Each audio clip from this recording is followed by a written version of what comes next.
एक उपाय हम आपको बता दें, आजकल सबकी एक बड़ी समस्या है,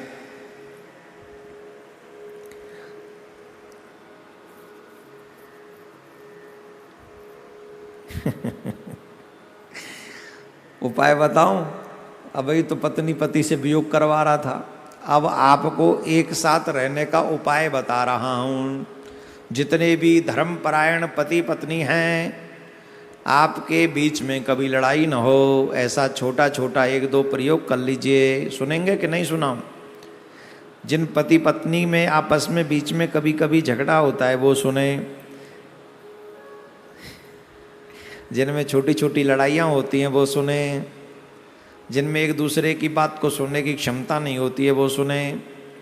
जो चाहते हैं हमारा संबंध बड़ा अच्छा सा बना रहे, पति पत्नी जो चाहते हैं अच्छा संबंध बना रहे, वो एक दो उपाय बता रहा हूँ, बड़े ध्यान से सुने और कम से कम ये उपाय 27 दिन तक लगातार करें। और हाँ, एक उपाय करते समय कई उपायों को एक साथ न करें, एक उपाय को ही करते रहें, वही आपको उस रास्ते में अच्छी तरीके से ले जाएगा। तो जो जो लोग ये चाहते हैं कि हमारे पति पत्नी में वो बात बनी रहे, ठीक ठाक बनी रहे, तो आप सबसे एक निवेदन है, आपके सोने का तरीका भी, आप कौन सी दिशा में सोते हैं ये भी महत्वपूर्ण है। श्री हरिवंश पुराण में अच्छा उपाय, ये हरिवंश पुराण का उपाय नहीं, हम आपको बता रहे हैं, हमारे हाथ में आया है, हम भी यहीं पढ़ रहे हैं। हमको कहा है कि ये उपाय बताना, आजकल बहुत पति पत्नी में लड़ाई होती है, तो इसलिए उपाय बता दीजिए। अब इसमें जो लिखा है वही बता रहे हैं हम, सुन लो। पति पत्नी की तकिया दो नहीं होनी चाहिए, एक लंबी सी तकिया होनी चाहिए, एक ही तकिया पे दोनों का सिराना होना चाहिए। इसीलिए शायद हमने देखा है कई होटलों में बड़े लंबे लंबे तकिया होते हैं ना, तो होटल वाले ज़्यादा अच्छा जानते हैं गृहस्थियों से कि तकिया कितना बड़ा हो। तो एक तकिया लंबा होना चाहिए, उसी पे दोनों का सर होना चाहिए। दूसरी बात, पत्नी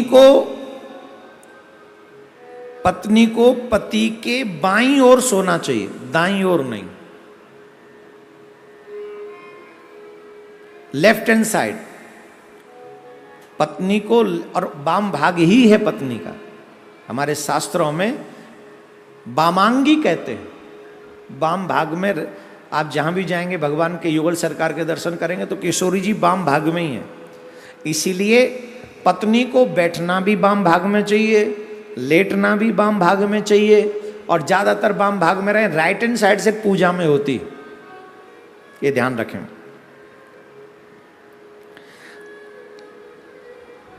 अलग अलग गद्दे और तकियाओं का प्रयोग न करें, ध्यान रखें। हाँ, तो डबल बेड पर तो एक ही गद्दा होता है, तकिया अलग अलग होती हैं, उनको थोड़ी सी सिलवा के लंबी कर लो। एक उपाय।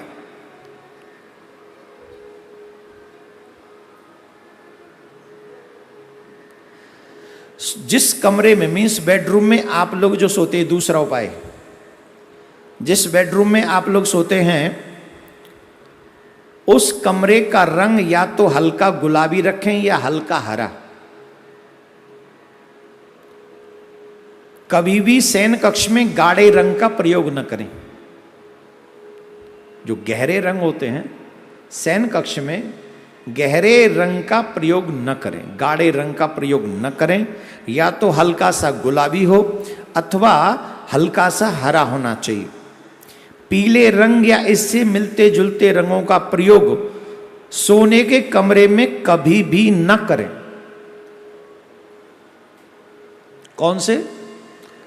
पीले रंग या इससे मिलते जुलते रंग, जो पीले रंग से कहीं टच होते हों, थोड़े बहुत मिलते जुलते हों, ऐसे रंग का प्रयोग कभी भी बेडरूम में न करें।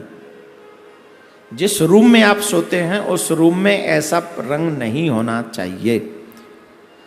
तीसरा उपाय, शुक्रवार को पति पत्नी को एक साथ फूलों की खरीदारी करनी चाहिए। इस खरीदारी में केवल गुलाब या सफेद फूल खरीदें और उन फूलों को सोने वाले कमरे में अपने बिस्तर के सिराने रखें। गुलाब के ही खरीदो, वही ज्यादा अच्छे हैं, लाल लाल। कौन से दिन? शुक्रवार को। शुक्रवार मीन्स फ्राइडे, राइट? हाँ, फ्राइडे को खरीदें लाल फूल। लाल फूल सिराने रख के सोइए, पर वो लाल कांटे वाले नहीं होते, है ना? कांटेदार फूल नहीं रखने चाहिए घर में। ले आओ कांटे तोड़ ताड़ के, वैसे ही फूल ले आओ, तो वो अच्छा रहेगा। एक और अहम बात, ये चौथा उपाय और महत्वपूर्ण उपाय है। पति पत्नी को सोते समय पूर्व या दक्षिण की तरफ सिर करके सोना चाहिए। दिशा, ये बहुत महत्वपूर्ण है। कई लोग रॉन्ग दिशाओं में सर करके सोते हैं तो उनको सर की प्रॉब्लम बहुत हो जाती है। ये वास्तुशास्त्र ही नहीं कहता, हमारे शास्त्र भी कहते हैं आपको किस दिशा में मुंह करके सोना है, किस दिशा में मुंह करके। हमने आपको हरिवंश पुराण में ही बताया था, या उससे हरिवंश पुराण में ही बताया था किस दिशा में मुंह करके शौच इत्यादि त्यागना चाहिए। अभी 1-2 दिन पहले ही तो बताया है आपको। तो यहां हर चीज का ध्यान है, तो इस बात का भी ध्यान रखिए कि पति पत्नी को या तो पूर्व दिशा में या दक्षिण दिशा की तरफ सर करके सोना चाहिए। पैरों की तरफ बहते हुए जल की बड़ी तस्वीर लगाएं। पैरों की तरफ, जहां आप सिर हो गया आपके सामने, तो वहां जो बहते हुए जल की अगर आप तस्वीर लगाएंगे तो वो भी गुणकारी होगी। सोने वाले कमरे में देवी देवताओं की प्रतिमा या चित्र लगाने से बचें। आपके कमरे में देवी देवताओं, जिसमें आप सोते हैं, वहां देवी देवताओं का चित्र ना हो तो ज़्यादा अच्छा है। आप जानते होंगे वैसे तो भगवान समदर्शी हैं, समदृष्टा हैं, पर फिर भी शयन कक्ष में सो रहे हो जन कैसे कैसे खर्राटे लोग हैं, तो वहाँ भगवान रहें वो ठीक नहीं।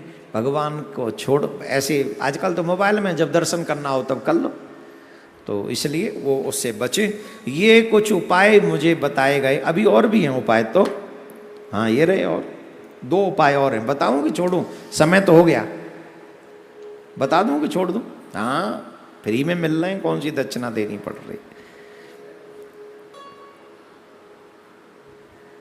आय हाय, ये बड़ा अच्छा उपाय, प्रत्येक पत्नी को पसंद आएगा।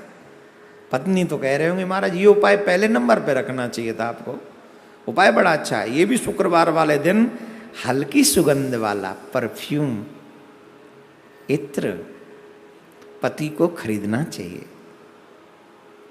और अपनी पत्नी को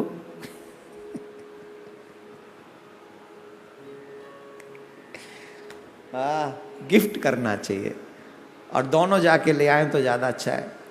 और दोनों एक दूसरे उसी हल्की सुगंधी वाले परफ्यूम का प्रयोग करें, पति पत्नी दोनों मिलकर।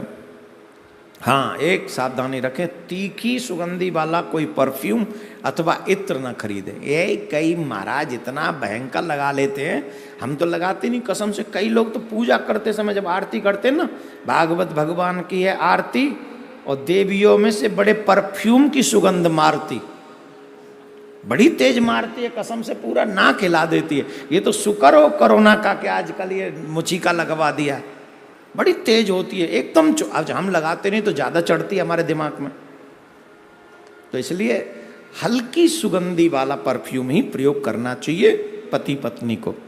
शुक्रवार को देवी को सफ़ेद मिठाई का भोग लगाएं। इसके बाद साथ में, ये छठा है उपाय, शुक्रवार को देवी को सफ़ेद मिठाई का भोग लगाएं। इसके बाद साथ में उस मिठाई को प्रसाद की तरह ग्रहण करें। पत्नी अपने हाथ से खिला दे पति को, और पति अपने हाथ से पत्नी को खिला दे, करवा चौथ समझकर। इन दिन खट्टी चीज़ों का सेवन न करें, ये छठा उपाय है। राधे राधे बोलना पड़ेगा, जोर से बोलना पड़ेगा। तो ये उपाय करवा चौथ के दिन मिल जाते तो ज़्यादा अच्छे थे, पर अब मिल गए, इनको अब प्रयोग में ले आना। जिन पति पत्नी के बीच में थोड़े से मतभेद रहते हैं उनको इसका प्रयोग करना चाहिए, और गृहस्थ सुरक्षित रहेगा, तो भक्ति भी अच्छी होती रहेगी। इसके लिए भी ये उपाय हमने बताए हैं। राधे राधे बोलना पड़ेगा, जोर से बोलना पड़ेगा।